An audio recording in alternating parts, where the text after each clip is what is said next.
Alright, what's good? Welcome to the Hidden Rose. Today we're going to be taking a look at the upcoming Kaguya DLC and make an attempt to predict what she will bring to Shinobi Striker.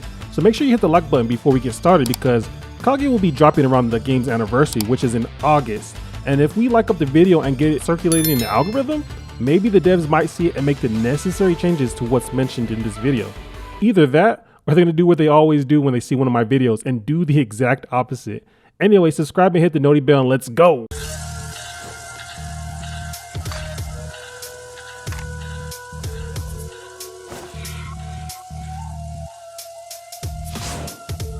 As a refresher, Kaguya Otsutsuki made her debut in chapter 679 in the manga, or episode 458 of the anime.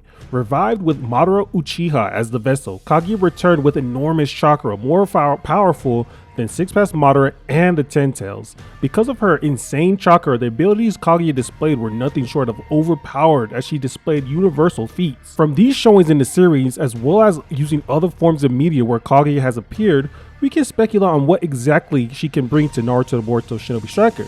So let's start with her base moveset and move up from there. Kaguya's normals will definitely be pulled from Storm in some capacity, as I can see her attack strings involve her bone manipulation and hair manipulation abilities. Next, from these clips, if you've noticed, whenever Kaguya starts to dash, Storm has incorporated her iconic teleportation abilities into them, and I can see Shinobi Striker doing the same. So just as many other characters of Shinobi Striker have these unique dash animations, Kaguya will be no different, as I can see her dash being this teleport or these portals that she creates to move instantaneously across the battlefield. Now, we gotta talk about her unique heavy attack. It will definitely involve her bones in some capacity, and it's up to us to determine whether it will be a close range guard break, making her a heal type, or a long range projectile, making her a range type.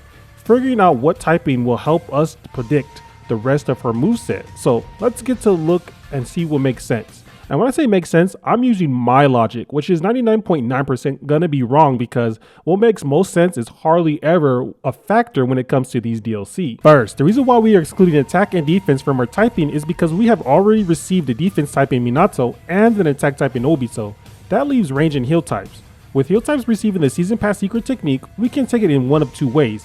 Either she will be a heal type because every final DLC character from past seasons were the same type as the Season Pass Ultimate, or she will be a range type because they haven't received anything yet. My logic and high-key bias points to her being a range type, despite my experience with this wacky release telling me otherwise. But with Kaguya's typing being ranged in mind, we can go ahead and guess what her heavy attack and the rest of her moveset will be. This attack from the Storm series showcases perfectly what I can see Kaguya's heavy attack being, just a fury of bones aimed in one direction. I can see it being like a single button press with a long recovery, but a flurry of attacks will come out like a Gatling gun. Her ninjutsu will also be these bones that she can launch like a kunai, similar to Ishiki's rods. Since Kaguya's heavy attack will be these bones, she'll be bringing a new ninja tool, which I'll guess will be for range and heal types only. That will be in her ninja tool slot. This is why I also think she'll be a range type, because I can't see her bringing a healing technique while using this tool or having the heal tag. But hey, I've been wrong many times before. And since we're talking about DLC rewards, let's get into the list and predict the rest of her DLC rewards from here. I can see her all-killing Bone Ash ninja tool being placed at the 8th spot. The effects of this ninja tool will definitely be powerful, so I think it will be a one-stock ninja tool that will restrain the enemies and cause status ailment of some kind. As a biased range main, I'm thinking lower the defense of the enemy. Next, her first reward to unlock is of course the Master Unlock. And I'll go ahead and put the usual Shinobi boost in slot 6 and 9. So let's get into her first ninjutsu, and it's no surprise that 80 Gods Vacuum Fist will be coming to Shinobi Striker. She has this technique in every iteration she's been playable, so let's speculate on what it will actually do in the game. I can see this move being an unblockable for sure and a 3 on damage.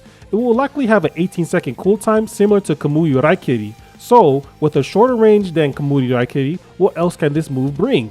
I'm thinking it will remove armor so it'll counter attacks like Demon Hunter and Hazan Strike. For Saw 3, it will definitely be a cosmetic of some kind, is my guess, and since we already have her outfit in the game, I was thinking that'll give us a Hagoromo aesthetic, either his outfit or hairstyle or something, but that's what I feel will fit this portion of the DLC. Next, I kinda had a tough time coming up with her second ninjutsu. Looking at all the other games, Jump Force did Almighty Push and Bone Killing Ash, Voltage did this Hair Barrage, however, both Voltage and Storm use this Dimension Moving move, As cool as this ability sounds, it would just be a reskin or a mix of Hidden Ash, Kamui-ban, and Chikishoto. So I had to ask myself, what could be in this slot? So I came up with this Storm Ender as a ninjutsu. I'll call it Yumatsu Hirosaka for now. Basically, it's a long-range attack that shoots out a fury of ice and fire spears towards the enemy. Targets getting hit with this move will be unable to sub it and receive damage over time. This move will be a 20 seconds and another 3 on damage technique. For her substitution, I'm guessing she will be another time-space hop user, but like Ishiki, hers will be reskinned to the square portal she uses to hop dimensions. With that being said, it's time for me to cook because I was thinking of her secret technique and didn't want to hold back. My ranged bites is going to show heavy in this portion of the video, but follow me for a second. Firstly, I think she can bring her iconic Ame no Minaka, the ability where she summons entire dimensions to her. In Storm, the shifting of dimensions changes her moveset from lava to sand to ice, matching the corresponding dimension. When she activates Ame no Minaka in Shinobi Striker, the entire map gets filtered with red lava, and Kaguya will be given 2 new ninjutsus replacing her old ones for 15 seconds.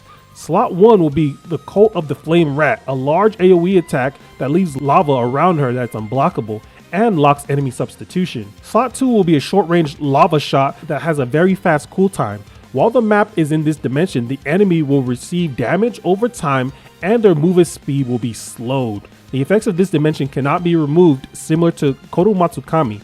During these 15 seconds, Kaguya has access to a second input, expansive True Secret Orb that she can use to hit a large area of the map, wiping every single person within its range. However, if you decide not to use this secret technique in that 15 seconds, the map will change to ice for another 15 seconds, giving Kaguya access to another set of abilities. Once the map switches, all enemies will be frozen temporarily and have their defense lowered. Kaguya now gains 2 different set of abilities for her ninjutsu slots. In slot 1, she'll have the Divine Ice Chamber, which will appear at the enemy's location and freeze them, dealing low damage but removing their substitution.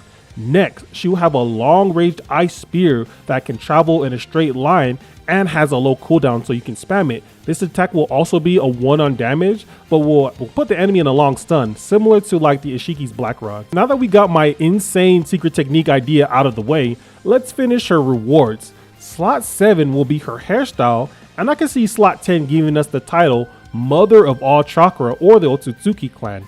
And she'll also bring another accessory, which is the Rene Sharingan for our foreheads. And there you have it. This is my moveset prediction for Kaguya. I know it's hard copium to say that she'll be a range type, especially with the way the game has been lately, but regardless, I think her DLC has potential to be one of the most fun we've had in a while.